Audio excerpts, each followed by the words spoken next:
वाराणसी का चुनावी समीकरण दिलचस्प हो गया है। कौमी एकता दल ने आज इस रहस्य से पर्दा उठा दिया कि वो किस पार्टी को समर्थन दे रहे हैं। मुख्तार अंसारी के भाई अफजाल अंसारी ने प्रेस कॉन्फ्रेंस कर कहा कि देश के हित में कांग्रेस उम्मीदवार अजय राय को समर्थन देने जा रहे हैं। कांग्रेस को समर्थन के ऐलान से जहां अजय राय की ताकत बढ़ी है, केजरीवाल को घाटा हुआ है। आइए एक नजर डालते हैं वाराणसी के चुनावी गणित पर। करीब 16 लाख वोटर हैं यहाँ। इनमें ब्राह्मण और मुसलमान वोटरों की संख्या 15-15% है। दलित वोटर सबसे ज्यादा 17% हैं। पिछले चुनाव में मुख्तार अंसारी की हार 17,211 वोटों से हुई थी। बहुत करीबी मुकाबला था और ऐसा कहा जाता है कि मुख्तार अंसारी की पकड़ यहां पर मुसलमान वोटों पर बहुत ज्यादा है। हालांकि अलग अलग पार्टियों से निर्दलीय भी चुनाव वहां से लड़ चुके हैं, अलग अलग पार्टियों में शामिल हो चुके हैं, लेकिन इस दफा उनकी अपनी पार्टी है कौमी एकता दल। और उसकी तरफ से पहले ये खबरें आई थी शुरुआत में कि क्या मुख्तार अंसारी खुद नरेंद्र मोदी के खिलाफ उतरेंगे। जेल में बंद है वहां पर कत्ल के इल्जाम में। और अहम ये भी जानना है कि कांग्रेस के जो उम्मीदवार हैं अजय राय, उनके भाई के कत्ल का इल्जाम भी है मुख्तार अंसारी पर। लेकिन राजनीति देख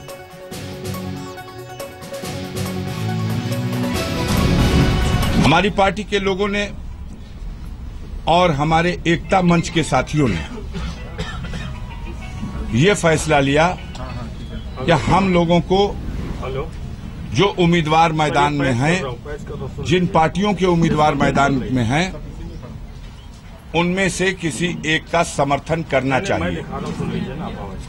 चुनाव के मैदान से हट जाना ये एक कदम था और चुनाव के मैदान में किसी दूसरे का समर्थन कर देना ये उससे बड़ा कदम था।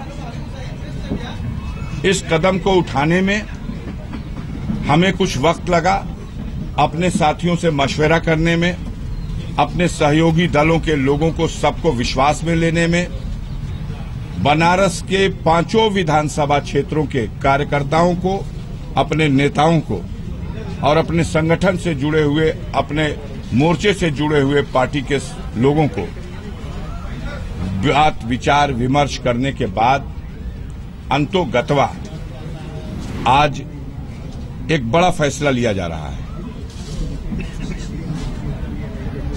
हो सकता है बहुत से लोगों को यह फैसला अप्रत्याशित लगे, लेकिन दूरदृष्टि से बड़ा मकसद सामने रखकर चुनाव लोकसभा का हो रहा है। बनारस के लोकसभा के चुनाव से दिल्ली में सरकार के गठन तक का एक मंसूबा सामने रख करके हम एकता मंच के साथियों ने एक फैसला लिया है और वो फैसला ये है कि कांग्रेस पार्टी के उम्मीदवार को एकता मंच बनारस के लोकसभा सीट पर समर्थन करेगी।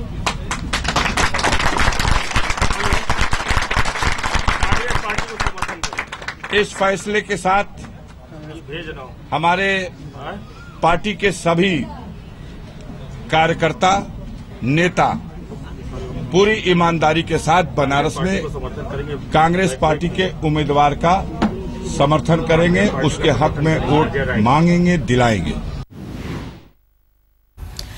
दरअसल शुरुआत में इस तरह की खबरें आई कि क्या मुख्तार अंसारी की पार्टी सपोर्ट कर सकती है अरविंद केजरीवाल को। एक अचानक एक चिट्ठी, एक ओपन लेटर के तौर पर नजर आया, जिसके बारे में कहा गया कि अरविंद केजरीवाल मुख्तार अंसारी से सपोर्ट ले रहे हैं। लेकिन आम आदमी पार्टी के नेताओं ने इसका खंडन कर दिया। लेकिन तब मामले ने तूल पकड़ा जब अरविंद केजरीवाल से प्रेस कॉन्फ्रेंस में सवाल पूछा गया और उन्होंने कहा कि मोदी को हराने के लिए मुझे किसी के भी समर्थन से कोई गुरेज नहीं है। लेकिन आज जब अरविंद केजरीवाल मीडिया के सामने आए और मुख्तार अंसारी के बाबत उनसे सवाल पूछा गया तो उन्होंने कहा कि मुझे मुख्तार अंसारी के समर्थन की आखिर क्या जरूरत है। उसके बाद कौमी एकता दल ने अपनी तरफ से ये प्रेस कॉन्फ्रेंस की और ये बात सामने रखी। गणित साफ हो रहा है, लेकिन क्या वाकई जो मतदाता है वो अपनी निजी और साथ ही स्थानीय बेहतरी से अलग सिर्फ जात पात के आधार पर वोट डालेगा, यह भी बड़ा सवाल है। वाराणसी में प्रचार पर निकले आम आदमी पार्टी के कार्यकर्ताओं ने इस बीच बीजेपी कार्यकर्ताओं पर हमला करने का आरोप लगाया है। जीत हासिल करने के लिए अरविंद केजरीवाल क्या क्या कर रहे हैं, ये सारी चीजें हम आपको दिखाते हैं।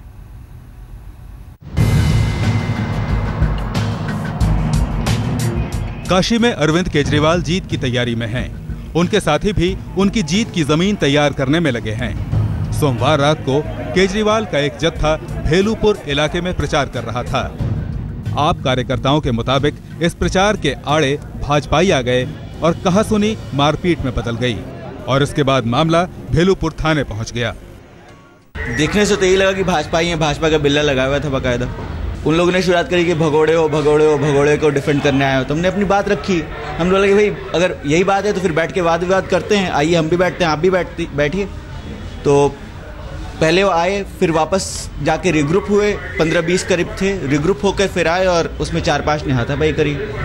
साफ साफ सब कुछ सुन रहे इन साहब के कान का पर्दा फटा तो इनकी नाक टूटी है। दावा है कि इनकी हाजिरी से मोदी ब्रिगेड घबराने लगी है। बात ही नहीं सुनना चाहते थे, सीधे आके मारपीट पे मारने लगे। हम लोगों ने, मेरे तो काफ़ी खून आ गया था, अब तो काफ़ी ठीक है। ये लोग विचलित हो रहे हैं बेसिकली हमारे वहाँ होने से। इनको डर लगने लगा है, लेकिन एक बात तो तय है, हम डरते नहीं हैं, हम वहीं खड़े रहे।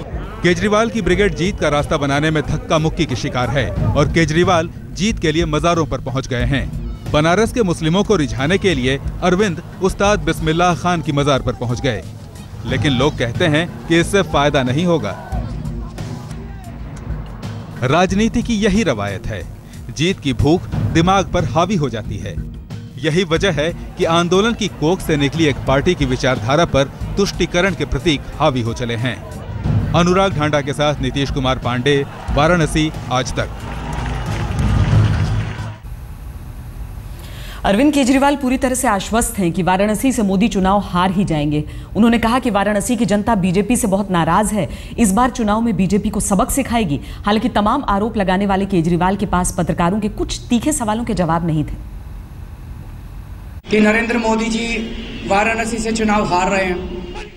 कहते हैं कि नरेंद्र मोदी को माहौल बनाने में महारत हासिल है, वो अपने भाषण से माहौल बुनते हैं।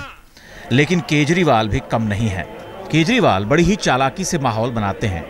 जब भी मीडिया सामने होता है और एक बड़े स्तर पर उसे सुने और देखे जाने की संभावना बनती है, केजरीवाल फैसला सुनाते हैं ताकि जनता के बीच भ्रम पैदा हो सके। जरा फिर से सुनिए किस विश्वास से उन्होंने वाराणसी में मोदी की हार तय कर दी है। कि नरेंद्र मोदी जी वाराणसी से चुनाव हार रहे हैं। मोदी की हार की घोषणा के बाद उन्होंने सहानुभूति की लहर बटोरने का माहौल बनाया। बोले बीजेपी के गुंडे बौखला गए हैं। बीजेपी के लोग बुरी तरह से बौखला गए हैं। इसी वजह से बीजेपी के गुंडे अब एक के बाद एक हमलों पे उतर आए हैं। फिर वो काशी की संस्कृति पर आए। आना जरूरी था, आप समझ सकते हैं क्यों। कहा काशी के संस्कारी लोग बीजेपी को सबक सिखाने पर सहमत हैं। काशी की जनता में अब खूब जबरदस्त रोष है, गुस्सा इस सबको लेके। और काशी के लोग कह रहे हैं कि इस बार हम लोग चुनाव के अंदर बीजेपी को सबक सिखाएंगे। माहौल बनाने की फिर से बारी आई। इस बार भय पैदा कर माहौल बनाना था। बोले अभी से ये हाल है तो जीतने के बाद क्या होगा। एक मुद्दा ये भी उठता है कि अभी तो चुनाव हुए नहीं है। चुनाव के पहले अगर मोदी जी के लोग इस तरह की हरकत कर रहे हैं, इस तरह की गुंडागर्दी और दहशत कर रहे हैं, खुदा ना खास्ता ये चुनाव जीत गए तो ये वाराणसी का और इस देश का क्या हाल करेंगे। इसके बाद केजरीवाल से कुछ सवाल पूछे गए। पहला सवाल, दिल्ली में सीधी लड़ाई कांग्रेस से थी, लेकिन लोकसभा चुनाव का ऐलान होते ही तोप बीजेपी की ओर घुमा दी, क्यों? केजरीवाल ने कोई सीधा जवाब नहीं दिया। महंगाई, भ्रष्टाचार और कांग्रेस बीजेपी सेटिंग की बात कहकर बात पलट दी। दूसरा सवाल, चुनाव अडानी बनाम वाड्रा कैसे बना? सवाल के जवाब में खुद ही सवाल दाग दिया। हैरानी की बात यह है कि जिस अडानी को उन्होंने खुद सुर्खियों में लाने का क्रांतिकारी काम किया है, उसे महज 15 दिन पुराना मुद्दा करार दे दिया। तीसरा सवाल, क्या कौमी एकता दल से उन्हें समर्थन मिल रहा है? केजरीवाल ने कहा अभी कोई बात नहीं हुई, न उन्होंने कुछ कहा है न हमने कुछ सुना है। दिलचस्प ये भी है कि उत्तर प्रदेश में गुंडों के लिए जो पार्टी कुख्यात है वो तस्वीर से गायब है। जिस काशी से मौजूदा सांसद बीजेपी के हैं, उस काशी में मोदी के लिए बड़ी नाराजगी है। नामांकन के दिन जो जन सैलाब मोदी के साथ उमड़ा था, वो नाराजगी जाहिर करने के लिए ही 3 घंटे तक वाराणसी बनकर उनके साथ चलता रहा। वाराणसी से अनुराग ढांडा के साथ आज तक ब्यूरो।